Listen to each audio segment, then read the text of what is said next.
Hello, Contrarians listeners.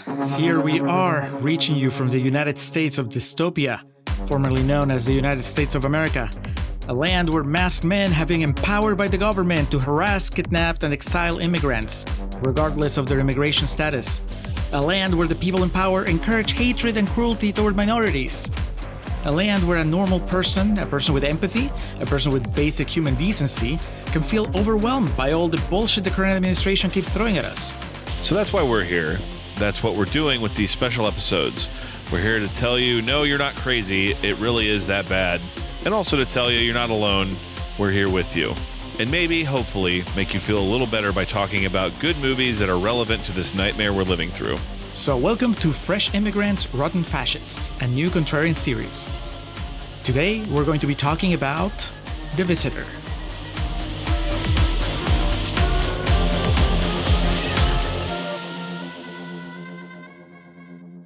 Alex, here we are on the first installment of FIRF.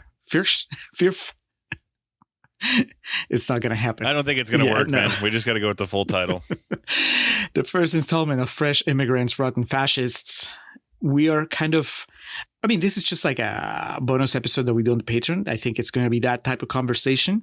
But at the same time, I am open to finding our way through what works best with the type of movies that we're going to be discussing. I don't want to lose the humor because otherwise it's going to get really dark really quickly. Mm-hmm. But these are going to be generally about more serious matters. So as it is right now, we're in front of our computers and microphones on June 30th, the evening of June 30th, just in case this is released after the United States has imploded or something. But as of today, we're just a few days away from Independence Day, the holiday, the hopefully release of our Independence Day episode.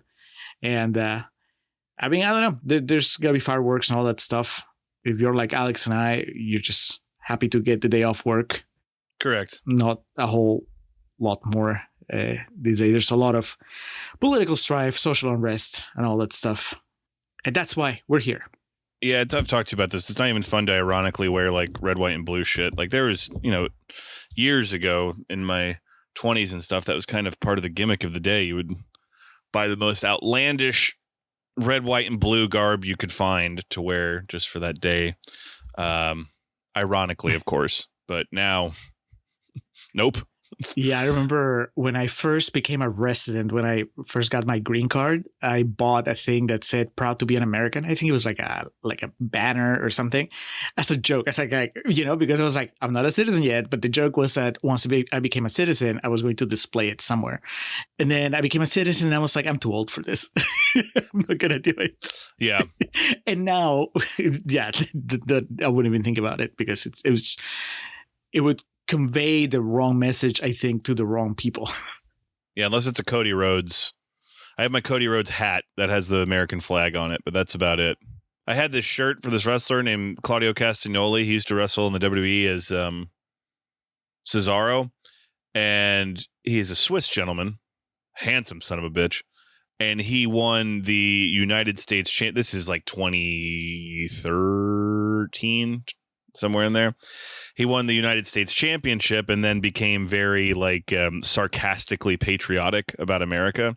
That's a gimmick that foreigners have had when they win the U.S. title, is that, now they had carrying an American flag with them and whatnot. So he had this shirt that had it was the most throw up Americana shit ever. It had a waving flag and a bald eagle on it. And then on the back, it had if I remember correctly, a print of the Constitution, and it said "We the People" in big letters.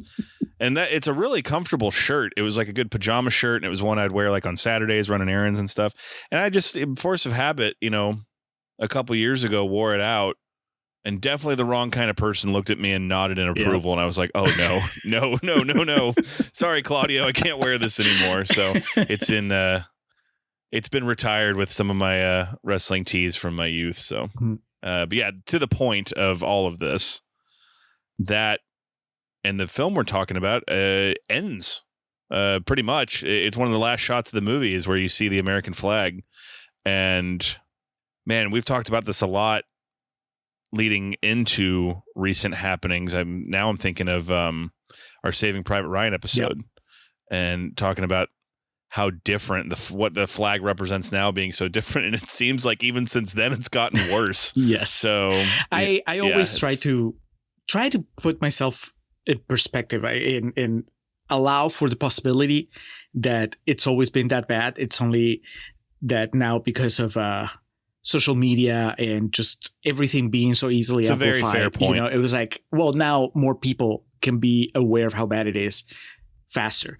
I like, what would it be like if you travel back in time to like the 60s, the 70s, and you just experience like whatever bullshit the government was doing at that time, and would you feel as hopeless as you do now? Would it look like such an uphill battle to get people to act with decency?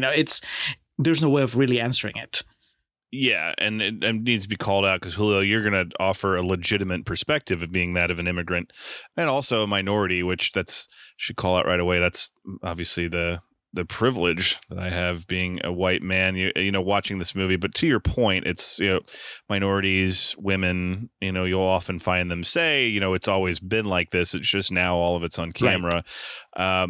From my perspective, the one thing I would say that is most scary about this time that we're in is, one, how galvanized people have been to be awful and racist and sexist, like just defiantly so, and also how stupidity is like celebrated right now, and how you can just say anything, and that doesn't even necessarily have to be on the internet. And just people walking around the streets these days just spouting this idiotic rhetoric, and education is I don't know, it's a bad word now, it seems like. Yeah, it's there's no pretension anymore. Like there's nobody's pretending. And while you would think, well, no, that's good, right? Like honesty. I think that there might have been something lost when politicians, the people in power, decided they're not even going to pretend that they're not awful, because there's like a trickle down effect. Racists and homophobes and bigots in general do need to return to living in fear that they can't go out and spout their opinions on things because that's wrong and that's a bad thing. And I think it's gonna, especially with this movie, kind of bleed into the theme of some of these, and I think that's kind of the direction you wanted to take this, of just bettering yourself and minding one's own business now and just trying to make a good life for you and those who you love. That's not acceptable anymore. It is if you look like this guy and you're white and straight and believe that Jesus was a white guy and all that shit. It's concerning, to say the very least. And again, to your point, not to say that's not always existed, but now it just seems way more in your face and way more militarized. So you can help him? I'm going to try. But you should know it's still a long shot. The government's approach has changed radically. It's very black and white now. Either you belong or you don't. This movie, I think it brings up a couple of like interesting points where I just went, because look, I'll come out of the gate with before we even do the synopsis. I can acknowledge, I recognize that this movie is not necessarily biased, although it does have a bias, but it's just more so that it has a very strong position that obviously I agree with, which, makes it a lot easier for me to watch. This movie is about, it's telling you that immigrants deserve to be happy the same way that, people that were born here, regardless of their legal status. Yes. And to be fair, Richard Jenkins does have the Green Book moment where he's like, wait, yes, life is hard for people that aren't white. Oh, we'll get to that, because I do want to get into the idea that, what makes this different from Green Book, if it is, right? Well, this is a good movie. Yes, but why is it a good movie, compared to Green Book? And I have ideas. We'll get to that. But I guess what I think is like the easiest thing to, if you don't like this movie, or if you want to complain about this movie, the easiest thing that you could say is that, oh, well, it's just kind of a fairy tale and it's just about this one side. It's one-sided, right? Nobody, where is the story? Where's the subplot about the ICE operative that is struggling with the decisions, how about like the people that are forced to work at those detention centers, where's that story? I get that, but I also, my instant reply is like, well, that's not the story. Right? Yeah. And well, I'm sure there's a chance that there may be some poor soul that's working for ICE and doing these horrible things today because that's the only job that they could get. And, they need to keep their kids from starving, whatever, like that's a different movie. And that's not, honestly, I don't need it. And I don't know that the world needs it. I think that not every situation needs to have like this balanced view where you give me both sides of the story and whatever, right? There are other things that you could, weave into the story and make it a little more layered, more complex. But for what it is, I think it does a really good job, and it's anchored by an amazing performance from an actor that's usually in supporting roles, and here they just let him take the lead and go with it. So if you want me to double down, and to just be extremely critical of the fact that The Visitor is a movie that doesn't allow for shades of gray when it comes to its villains, that's not going to happen. I'll tell you, yes, that's true, but I don't know that that's a bad thing. So we're not going to get to spoilers yet. I mean, there's a few things to spoil, but this is one of those movies where, it's not so much about the plot twists. We do those from time to time, especially on Patreon, but we should give people an idea of what the movie's about. And I figure we can also talk a little bit about the talent in front and behind the camera. And then at that point, those of you who haven't watched The Visitor can decide if you want to go watch it and then come back for the rest of the episode, or if you want to stick around to just talk about it in more detail. But Alex, do you have a synopsis for the movie? I do. Not enough Richard Kind. That's my review of the movie. Or my synopsis, I should say. Richard Kind's in it for one scene. And when I was like, holy shit, it's Richard Kind. And then momentarily I was like, well, where'd Richard Kind go? But then I got sucked back into the story. It's only room for one Richard in this movie. That's right. When Professor Walter Vale, Richard Jenkins, travels to New York City for a lecture, he's stunned to find illegal immigrants. Tarek, this is Haz Sleiman. I apologize ahead of time for the butchering of pronunciations here. And Zainab, and that is Denai Gurira. That one I'm more confident because Denai Gurira, I know her from other things, and I mean, I've heard her name plenty of times before. So I think it's Denai Gurira. Okay. They're living in his apartment. It comes out that it was rented to them by a swindler, and Vale feels sufficiently sorry for them, and he invites them to stay. They get on well until Tarek is accused of jumping a subway turnstile and lands in a detention center. He risks being deported, and Vale does everything he can to prevent it. I don't think that's necessary. Yeah, well, we do. You can come down to the station and make a statement. But he didn't. Sir, that's all I'm saying. Now step back or we're going to take you in too. This brought to you by writer and director Tom McCarthy, who would go on to direct Win-Win, which I was a big fan of. And Spotlight, which I have never seen, but my understanding is, Julio, it did okay for itself. Yeah. We joke so much about Spotlight and the Morgan Freeman reading the Oscar win that I thought that you'd seen it. Mm-mm. You just saw it take Best Picture. That was 2015, so that was like right at the early stages of me being burnout on going to the movie theater. But it's solidly remained on my list of movies that I need to see because. Obviously, the plot sounds engrossing, but two, it's just got a ridiculous cast. Yep. Yeah. No Richard Jenkins, though. No. He went with all the marquee players for that one. I mean, I know you haven't seen the movie, so you can't really grasp this, but, Keaton's in it, and our boy Liev Schreiber is in it, and I love them, but Richard Jenkins could have played one of those characters. Throwback to the early days, because this is this guy's second movie, Tom McCarthy's second movie. The first one is The Station Agent with my boy Bobby Cannavale. Nice. Yeah, he's not the main character. Tyrion Lannister is the main character in Station Agent. Peter Dinklage, is that who you're talking about? Yeah, Dinklage is the main character, and then Bobby Cannavale is this guy that he befriends. And I don't remember who the third character is, but it's a good movie. It's a drama. And then looks like McCarthy avoided the sophomore slump and did. And his second movie was actually just as good, if maybe even better than The Station Agent. I don't know how was it that I ended up watching most of his movies. Like, I just remember maybe it was when Spotlight was nominated for the Oscars, where I was like, all right, I need to go through this guy's filmography. And so watching Station Agent, I already seen The Visitor, and he has a movie called The Cobbler with Adam Sandler. I remember seeing a trailer for this way back in the day. Yeah, I wouldn't say, if I say that movie's insane, like, it makes it sound more interesting than it really is. It's not like one of those Sandler Oscar baity movies, but it's also not a Sandler comedy. Okay. If I remember correctly, it's about Sandler being able to put on somebody's shoes. So he's a cobbler. He fixes shoes, and he's able to put on somebody's shoes, and then he becomes that person, or he starts living that person's life. And it's not as whimsical as you would think. It's not as funny as you would think. It's not as profound as you would think. It's honestly, when I was done, I was like, okay.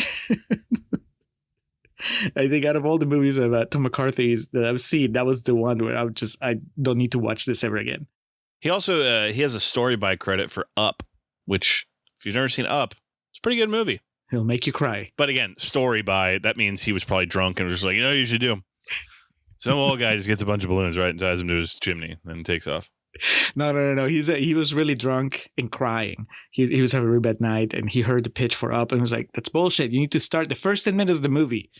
You need to show me that love story so that I care. Take me to the peak and then crush my heart before the opening credits are done. Yes. As we've talked about extensively in past episodes, a story by credit can mean many, many things. Yeah, it could mean that you just said, hey, how about this? Or it could mean that Will Smith wrote something on a napkin and said, starring my son. You never know. I have watched The Visitor before, Alex. This is your first watch, but this was my second one. And I watched it, I'm pretty sure, because Jenkins was nominated for an Oscar. I just remember renting it, watching it in my old apartment in College Station with Drew and Corey, my roommates at the time. And just kind of, there are a few things that stayed with me, but that's been more than 10 years ago. So watching it today, it wasn't like watching it for the first time, but there was a lot of like the details that I'd forgotten. But I remember the final shot of the movie. I remember Jenkins's Oscar clip at the detention center. And I remember thinking, one, holy shit, this guy's a great actor. Because at the time, I just knew him, like maybe most people knew him from 6 Feet Under. Never, I don't know, if I'd seen him in a movie, he hadn't like really jumped out at me. And then, and also thinking, wow, this is like, I guess I was not expecting, when I sat down to watch the movie, I was not expecting it to have to do with immigration or with anything, right? I guess I didn't know what it was going to be about. So when it was over, I was like, that had something to say, and that had a great performance. Let's see what happens Oscars night. And we'll get, I'm sure, to what happened Oscars night. Spoiler alert, Richard Jenkins still doesn't have a statue to his name. And also, he's not the one who should have won anyway, so. Yeah, I see you, Alex. I know. But anyway, this, Alex, I'm guessing you didn't even know this movie existed? I guess not. The poster, like, I saw that and I was like, yes, I have seen that before. So maybe I knew about it even if it was subconsciously.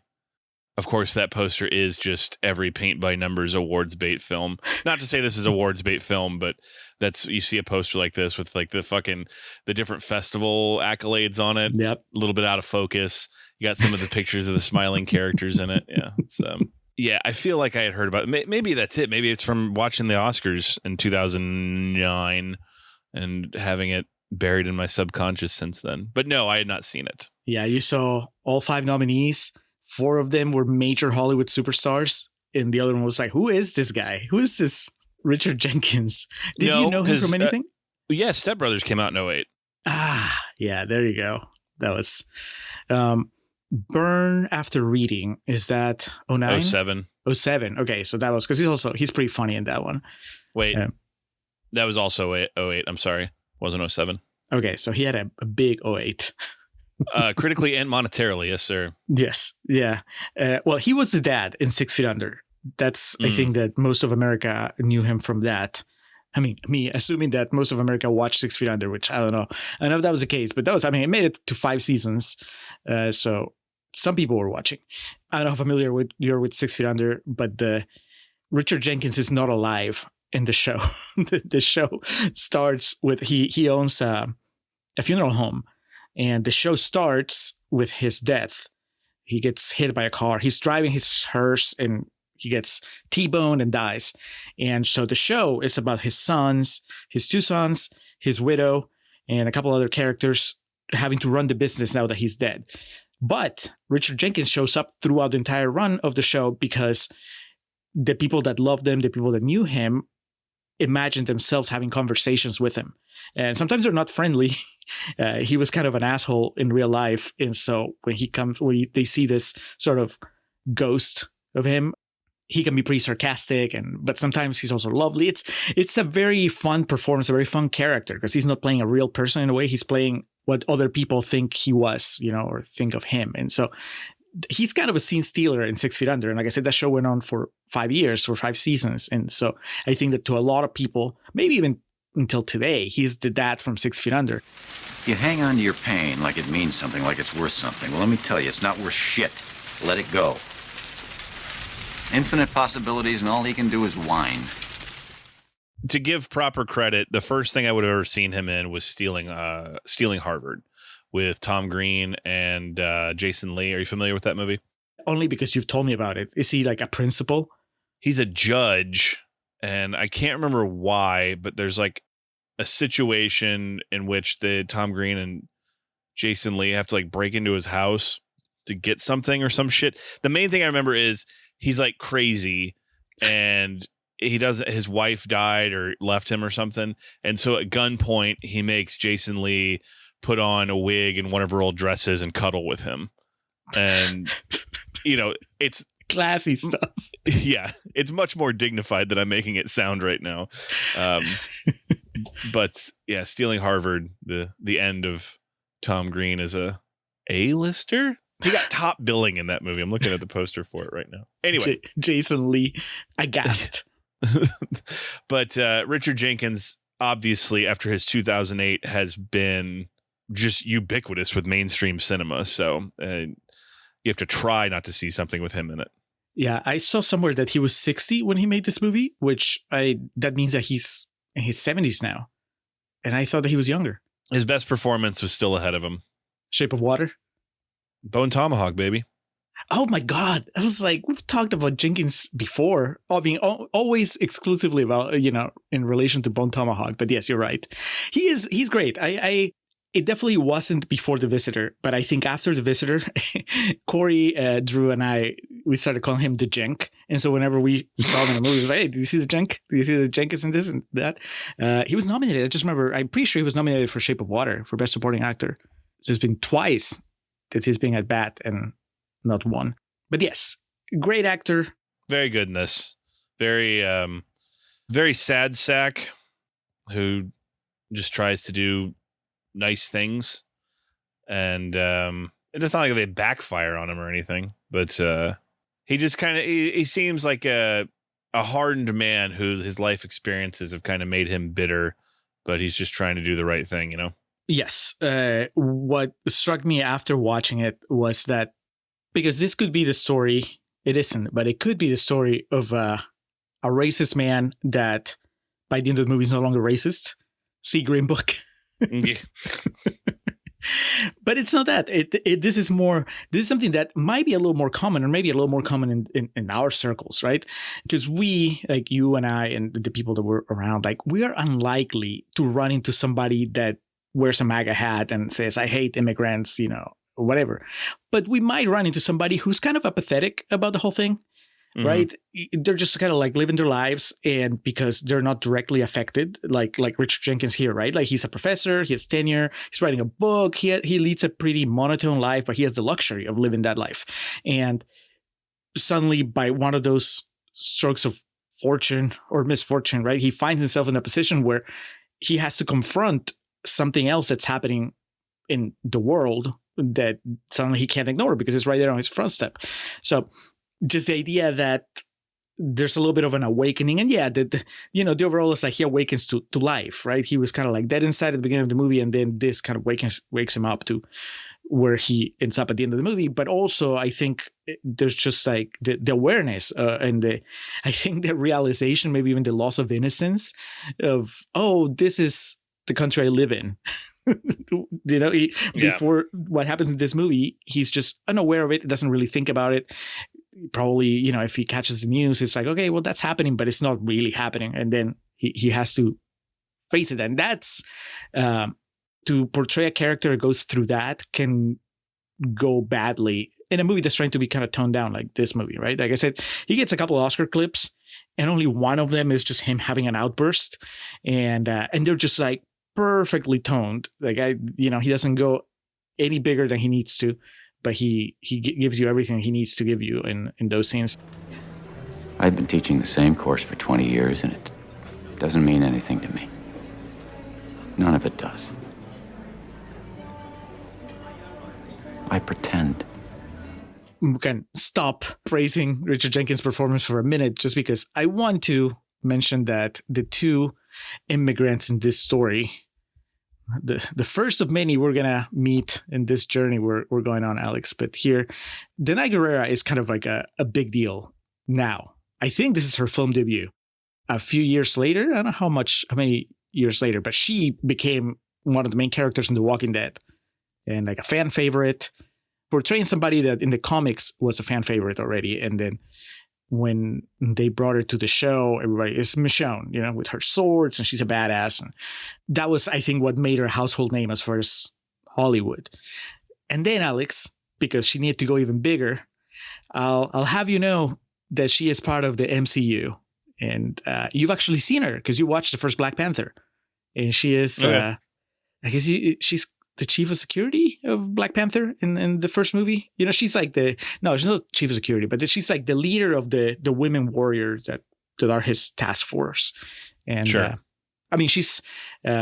She looks different, obviously, but she's great. And she went from Michonne the Walking Dead to I don't remember the name of her character in Black Panther, but she's in the sequel too. She's part of she shows up in Endgame. She's as a hologram. She's part of the big battle at the end against Thanos and his army. She is cashing those MCU checks. God bless. This is where she started. And this is where it gets funny, Alex. Her boyfriend has Sliman. I guess that's what we're going with as far as the pronunciation. He's also in the MCU. Smaller character. It wasn't until I was looking through his filmography that I realized that he was in it. But apparently he was in Eternals, which was not one of the big triumphs of the MCU, but it was a movie that was kind of trying to do its own thing. And I would need to rewatch the Eternals to figure out who his character was. I just know he wasn't one of the Eternals, so he wasn't one of the superheroes.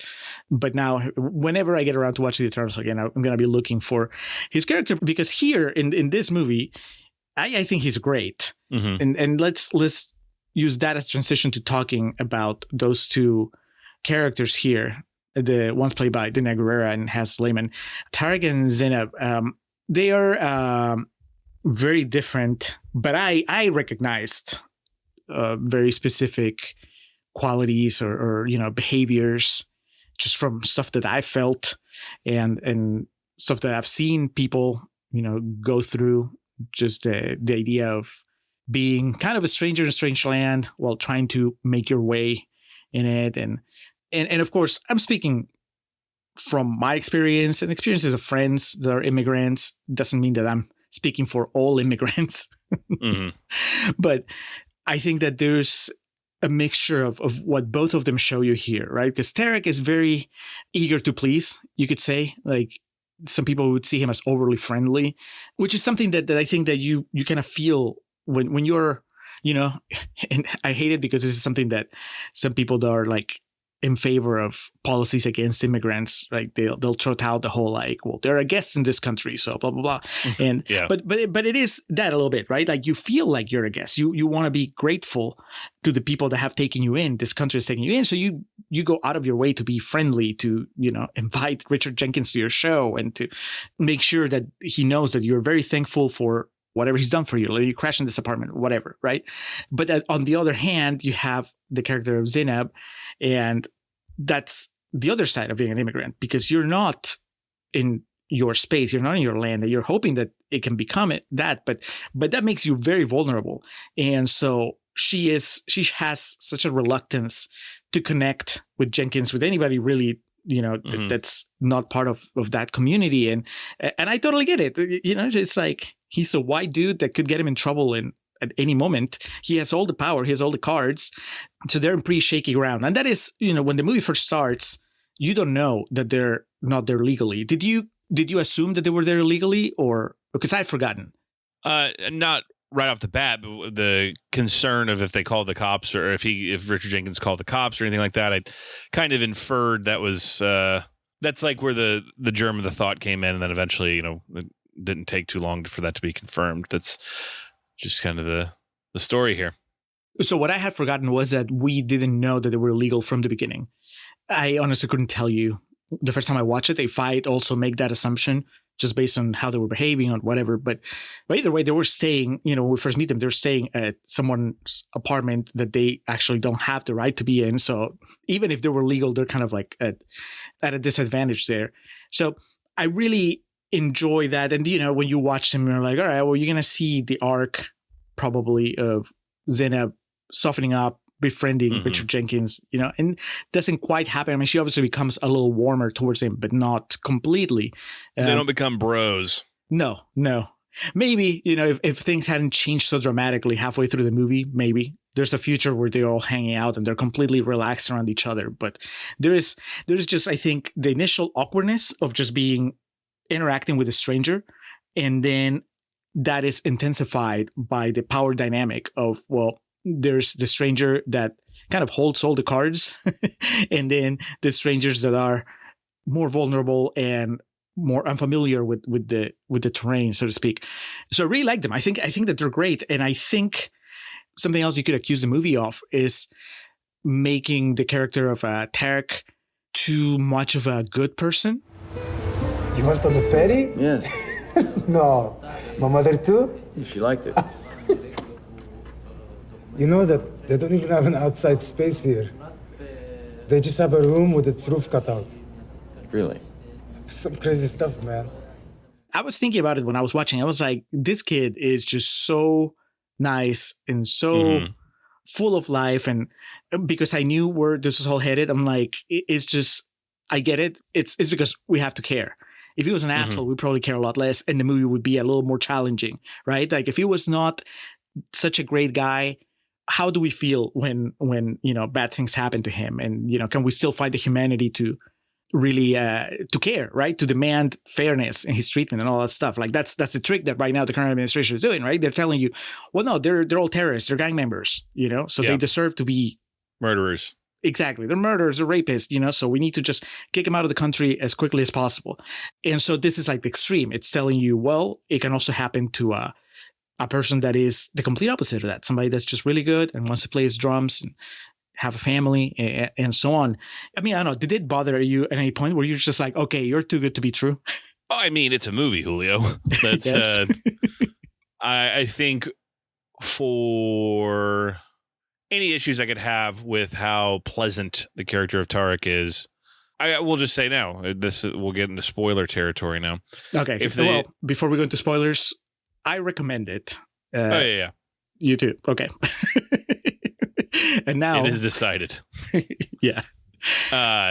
If it had some sort of happy ending, and not to say these stories don't sometimes have something that that can be helped, but if this movie had like a happy ending where they got to stay and Richard Jenkins and Tarek's mom lived happily ever after, then I might be like, okay, these characters are a bit unrealistic for the scenario that we're given here. But for the movie to have as kind of depressing of a conclusion as it does, I think I'm fine with that being counterbalanced by the pleasantness of Tarek. And I would add that we only see him through Richard Jenkins' eyes. Mm-hmm. I mean, well, my first argument is that it may feel unlikely, especially today, but there are people like that. There are people that are just that bright and full of life. It's I true. don't know. Yeah. I mean, I don't know that that's going to be the case for Tarek after what happens in this movie, right? Like, that's the thing. You're like that until something bad happens, and then that can change you forever. But I have no problem believing that that such a person can exist.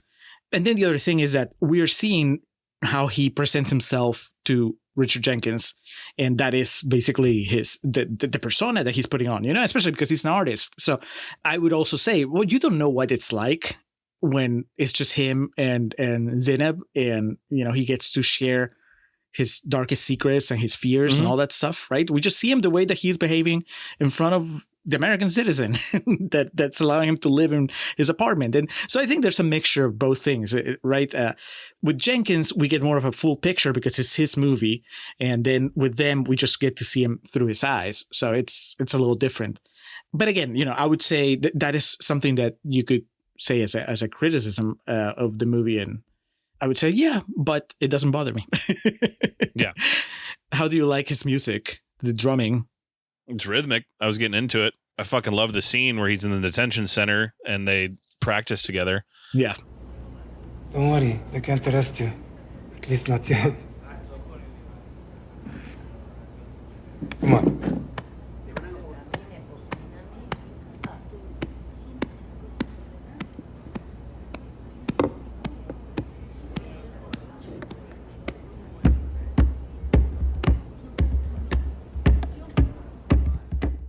It's obviously a really bleak situation that he tries to find some.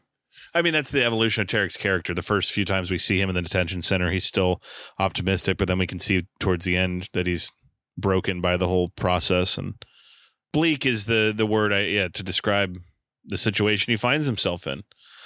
And this movie does it presents it in an interesting way of, well, it turns out that there was a part of the initial process when he was denied asylum that they didn't follow through with, and his mom kind of knew about but lied to him about it. And I think the movie does an interesting job of showing, like, hey, yeah, it's kind of fucked up. These people, by and large, are just here in an attempt to make a better life for themselves and for their families, and just kind of lay low and work.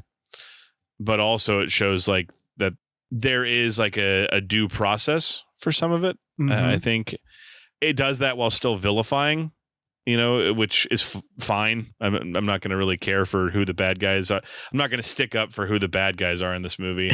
But to the movie's credit, it at least does a job of explaining to its audience and its characters that, hey, there's a process for some of this shit. Right or wrong, but yeah. They have that one scene with the lawyer that at first I was like, this guy's an asshole. And I mean, by the end of the movie, he's still an asshole, but at least he's been very... pragmatic. Yes, very eloquent too. Like, well, these are the facts. This is what we're going to do. And if there's a way of helping him, I'm going to help him. I was like, that's fair, right? He even ends with saying, I have family that's been deported and so on. I was like, okay, that makes sense.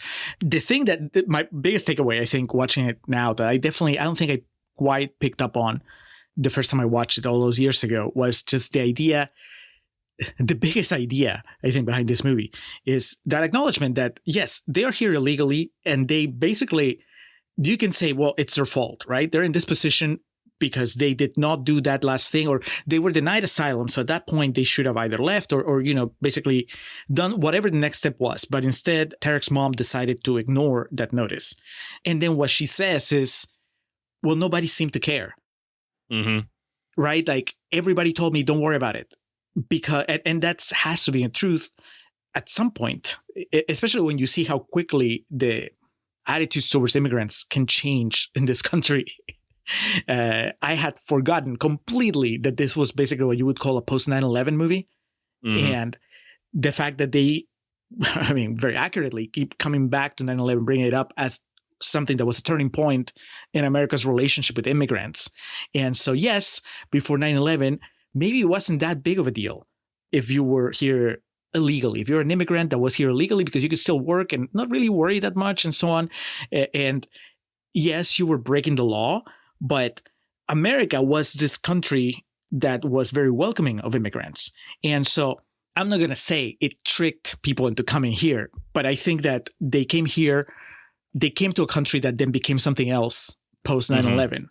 Definitely. You know, when you hear it like that, when you see her explaining it, it was like, I get it. I mean, yes, the law was broken and there should be a proper way to fix this in one way or another, but you're not like this evil being that snuck into America and, you know, maliciously broke laws. I mean, here's the thing. If you say that it's their fault for breaking the law, you should also say that it's, in a way, America's fault for being so, for changing so drastically. It's like when you are known as a country that welcomes immigrants and you're known as a country where illegal immigration is kind of okay. Well, you can't change that overnight. And that was the problem, right? They started, and that's what's happening right now. You're just trying to just bag all these people out and just get them out of the country right away. And so I get it. And a bunch of very stupid people that voted for one way in this election are now like, wait a minute, I didn't know we meant all of them, because, you know, this country's also been built for century on the effort of illegal labor. So now people are like, well, hold on. Yes. So to your point, America's good with immigration until 9/11. Then you don't look like me, so you don't belong here. And then now it's like, oh, well, we didn't mean all of them. And so we've lived through different stages of this, Julio. It's as depressing as it is fascinating, I suppose. The scene where Tarek gets arrested, it gave me chills, because this is a movie that's, you know, was shot like more than 10 years ago, and it's referencing the way things were, you know, even before that, but you could watch it play today. Going by, you know, news reports and just the thing they're happening, like these days, they are rounding up people just like that, right? Yeah. And so that was kind of disheartening to know that 10, 15 years later, we're still making the same mistakes or acting the same way, that we haven't evolved. We haven't figured out like a better way of handling illegal immigration. And because that's, you know, ultimately the movie is making the point of these are people.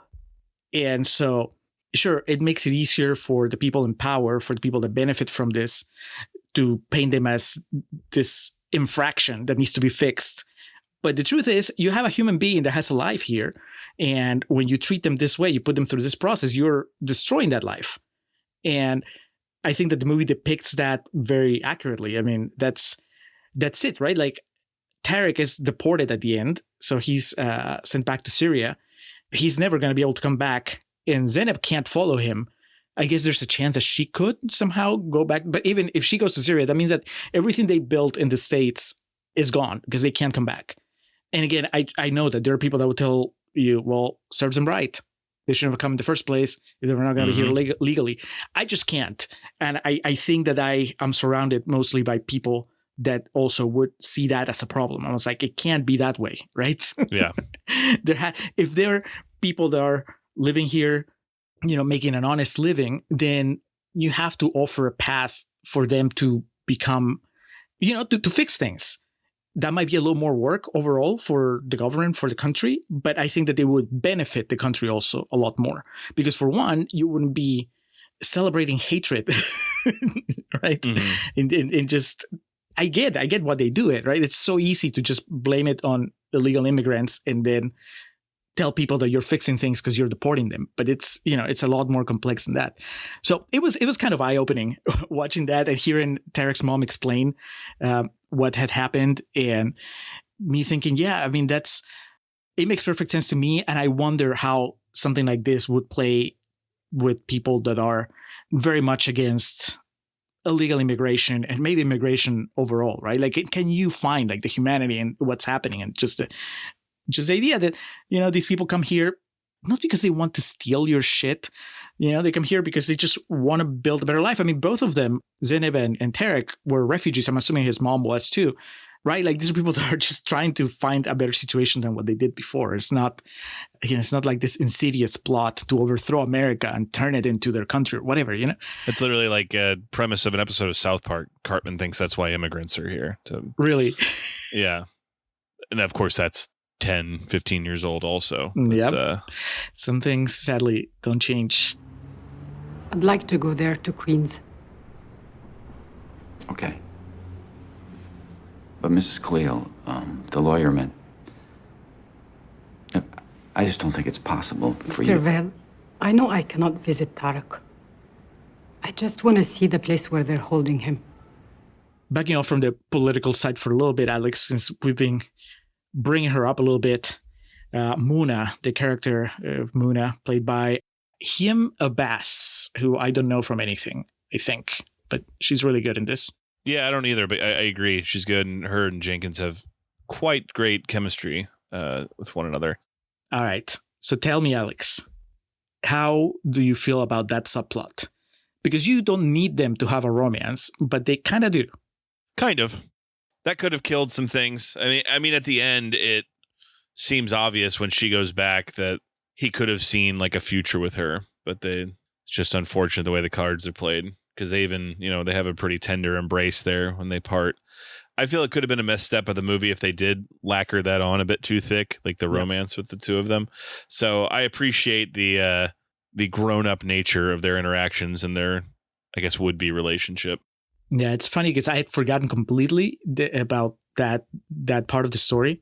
When she showed up and they were the first interactions or whatever, I wrote down, this movie's too smart for it to have a romance between Jenkins and Tarek's mom. Mm-hmm. And then they start, they go out. He takes her to Phantom of the Opera. You can tell, I mean, there's chemistry, and I think they're both such good actors that they can show you that there's some affection growing between them. And then I was like, oh no, how did I forget this? Does this ruin the movie? Because it almost feels, what you just said earlier. Well, it's a movie, right? That's why Tarek's is so good, because it's a movie. And why do we have a romantic subplot? Because it's a movie, and that's how you get people to watch it. And I agree. It doesn't go off the rails, but I completely forgotten it. And I don't know, do you think it's a better movie if they never have that connection? I mean, if they can become friends, but they never go that far to where, their second to last scene is them in bed, embracing, and I mean, I don't know. Do you think they had sex? Oh, I don't know about that. I didn't conclude that, if that's what you're asking. But I don't know. I feel as like a movie, it helps kind of complete it for a general audience that may not, may just be kind of apathetic towards the situation. But now there's a romance involved, so there's at least something for them to cling to. And also, to me, it provides like a little bit of realism. A slice of real life, if you will, as she's in a vulnerable state and needs some support, and he's longed for a while for a female companion. So yeah, if they got married, it would have been a bit silly, but I think for two ships passing in the night, I kind of like the way it's played here. Yeah, it's really perfect that she leaves at the end. Agreed. If she had stayed, and the end of the movie is that Tarek got deported, but at least she has Richard Jenkins now. That would be bad. But no, she's really got good. A new family. Yeah, I know. Like, can I call you Dad? You call me Dad now. And it offers. This movie is obviously, especially the second half. Once Tarek gets arrested, it can get really heavy. But It does have some lighthearted moments, and some of them come from that relationship. Because just seeing Richard Jenkins, taking this lady to Broadway, and just the way that they connect. I mean, it's amusing. And then but the other side of it is also him playing the drums. I think that the way that the evolution of his passion for the drums is it helps keep the movie. It gives the movie a little bit of happiness. Like the shot, the big reveal of, you see he's playing, he's having dinner, and then we cut to a close up of him playing, and then we cut to a wider shot where you see that he's not wearing pants. I was like, awesome. Yeah. Especially because it's been set up that that's how Tarek used to practice. So it's really good. Which also, is he just using Tarek's drum the entire time? I think so. I thought Tarek had two, but right. Yeah. It seems like he's using one of them. And he just keeps it all the way till the end. And he goes and plays. Yeah. He gets the music out.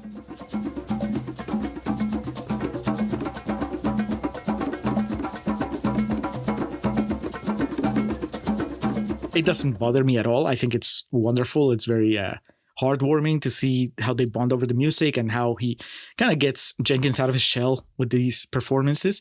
If we were doing Contrarians Corner, this would be an angle where I would just make fun of the cultural appropriation.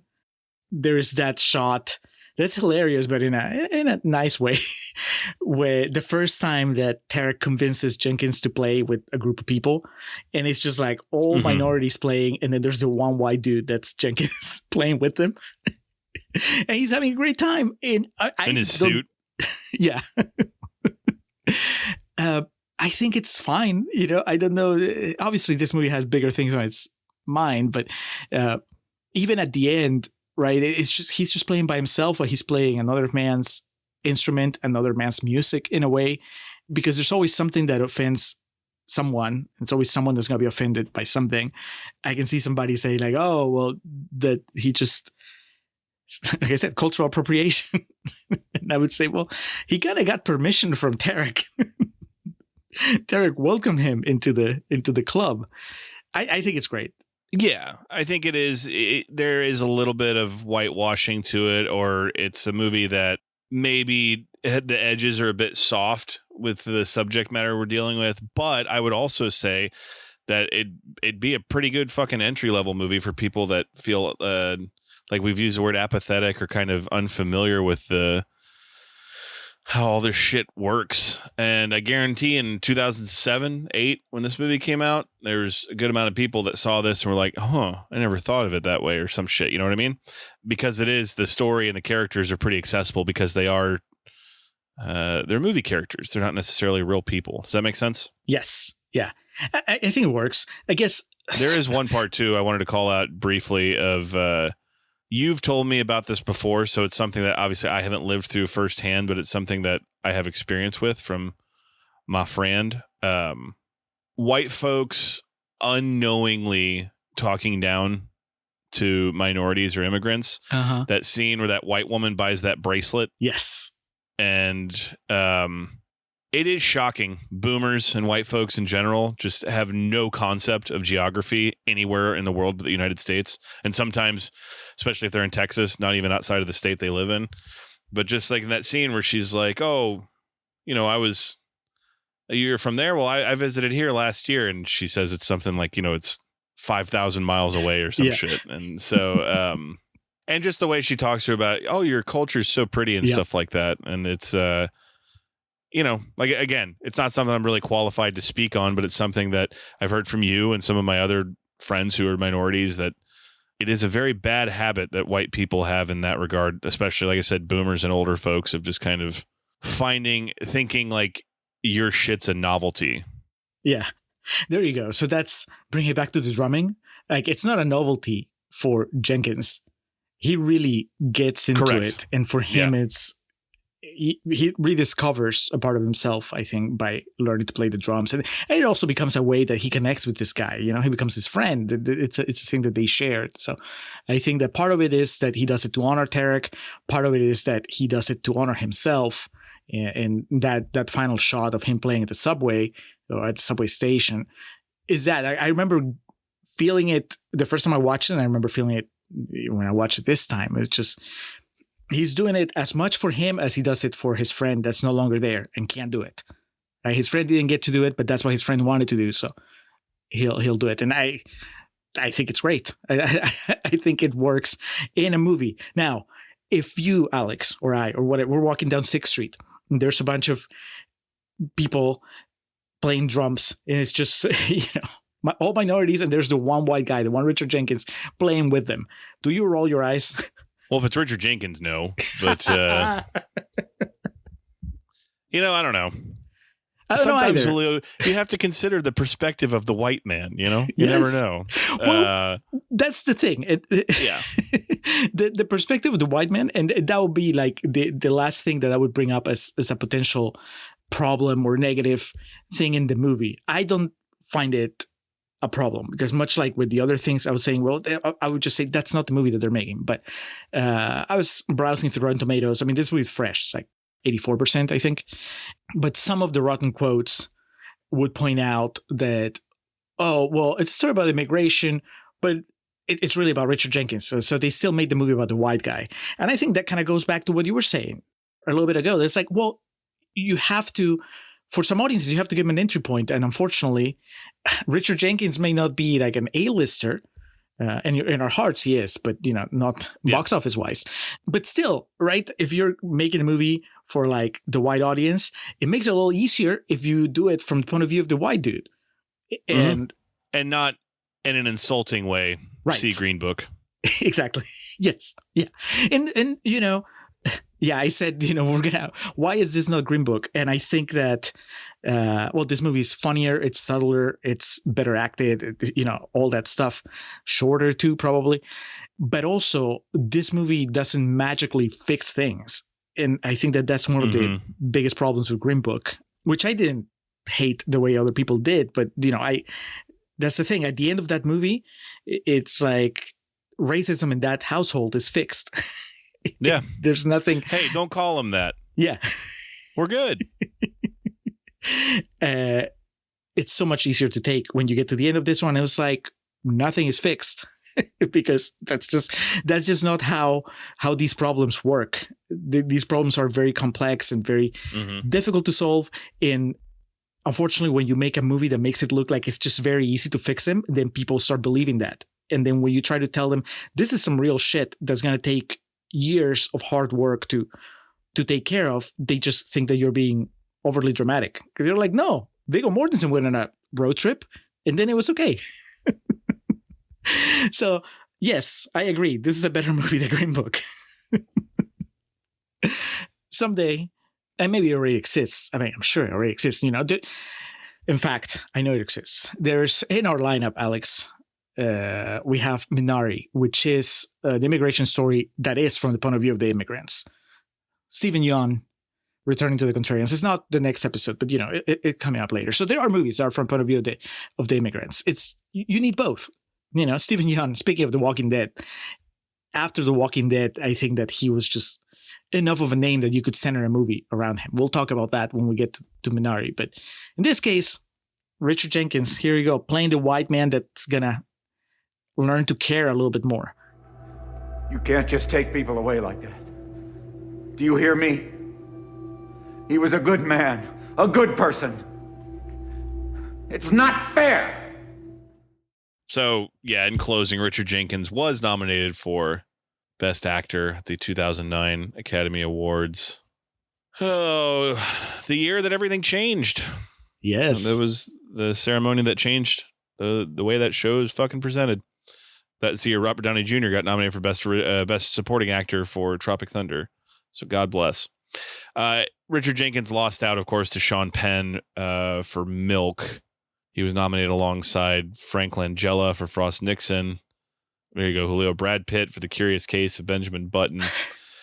And the man who should have taken home the gold, Mickey Rourke, for The Wrestler. Man, 2008 was a wild year. That's a tough lineup for Jenkins. No, definitely. That was like a welcome to the show. Here's your participation trophy nomination. Because, yeah, the rest of those, even though you like Benjamin Button way more than I do, I still can acknowledge Brad Pitt's performance in that. And obviously, Mickey Rourke has a once in a generation outing in The Wrestler. So, but all that being said, he's fantastic. He is a great actor. Even, you know, we joke, but like in Step Brothers, he has moments in that where it's like, fuck yeah. So I'm glad he left 2008 becoming a more, because he was a working actor for 20 years prior to that. And I'm glad he left. He headed into 2009 with a higher notoriety. And like we just were joking about at the beginning of this, to this day, he's a fixture of the Hollywood scene. Everyone knows Richard Jenkins, the Jink. That is him. Yeah, I'm looking through his filmography. Man, you did The Humans, right? Is that the QVR you did? Okay, so he's in it. God, that movie's depressing. But that's also a white people have problems too movie. And I want to say I haven't found it yet, but isn't he in? Oh, there he is, Killing Them Softly. He isn't Killing Them Softly. Oh, good movie. Yeah. Of course, Cabin in the Woods. I think for those genre fans, he was with Bradley Whitford in The Office. Yeah. And oh God, he's the dad in Friends with Benefits, isn't he? Yes. Who has the only scene I remember in that movie, because he's Justin Timberlake's dad. Yeah. And he's like dealing with the early onset of dementia or Alzheimer's, maybe. He has one scene in that where it's like, of course, Richard Jenkins could take this dog shit script and make this scene compelling. So. All right. This is a B+ for me. I think when I log this on Letterboxd, this would be a 4-star affair.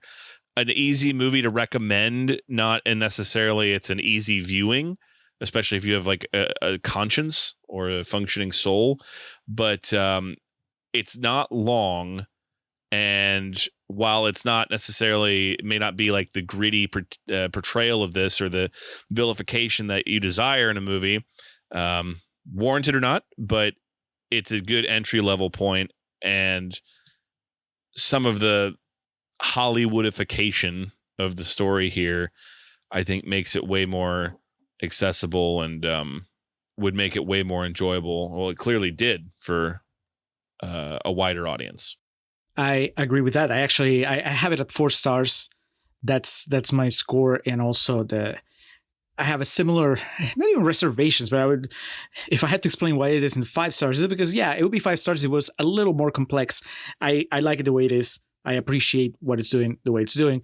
If I had to put it in a nutshell, like the Brandon Curtis like summation would be, this is Richard Jenkins putting on a very subtle performance in a movie that has very little time for subtlety. That was very BC of you. Right? That's not that the movie doesn't have its subtle moments, but overall, it is very much about what it is about. Like, it's very loud and clear about its positions. And like I said, I agree with those positions, so it makes it a little easier. I don't foresee this movie changing the minds of those hardcore Trump voters that are happy that people are getting deported. But maybe to the Richard Jenkins of the world, like the ones that are just sitting at home, enjoying life because they haven't been hit by all this yet, or they haven't met anyone that has been hit by this. Maybe that would be, if not a wake-up call, at least like something that would make them raise an eyebrow, maybe look into it a little bit more. So yeah, it's a good movie. And I'm glad it's good, Alex, because like with most of these that we have lined up, I put them up because I had a recollection of them being good, but haven't rewatched them in a long time. So there's always the fear that maybe it'll be a bad movie, but hopefully it would still spring us into some good conversation.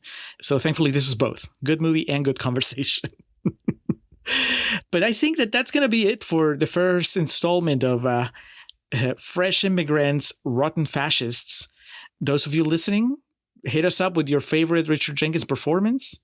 Hit us up, more importantly, with your favorite movies about immigration and fascists. we'll consider putting him on the lineup. But speaking of fascists, that's where we're going next. And this movie coming up on the next installment, it's a little funnier, even though it is about a Hitler lookalike. We're gonna welcome Charles Chaplin back to the Contrarians for The Great Dictator. He talks in this one, Alex. Have you seen it? I have not. Oh, that's good. You can scratch off a classic on your list. I own the Criterion, but I'm sure it's easy to watch everywhere. So all of you playing along, watch The Great Dictator. Even if you've already seen it, watch it again. I haven't seen it in a long time. I'm curious how it plays today. There's a very famous speech from that movie that I see. It goes viral every few months. So that's coming up next. But that's it. Thank you for listening. Alex, thank you for coming along this journey. I'm glad you liked it. I figured there was a chance that maybe you wouldn't like it. You would think it was too on the nose.